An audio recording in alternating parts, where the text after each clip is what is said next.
negara niki bakal remuk nek enek wong sing ngilangi budayane dhewe. Nggih, mangeling-eling niku. Negara niki badhe remuk nek ana wong sing ngilangi budayane dhewe. Budayane negara niki budaya tinggalane leluhur dhewe. Aja sok padha disingkir-singkirke. Baliya menyang jati dirine aja do gelem diapusi karo wong sing padha naneka.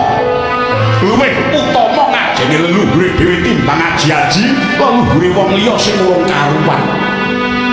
Ampun gelem didadekke keset karo wong-wong sing boten tanggung jawab lan ampun gelem do didukumba dibentik-bentikke.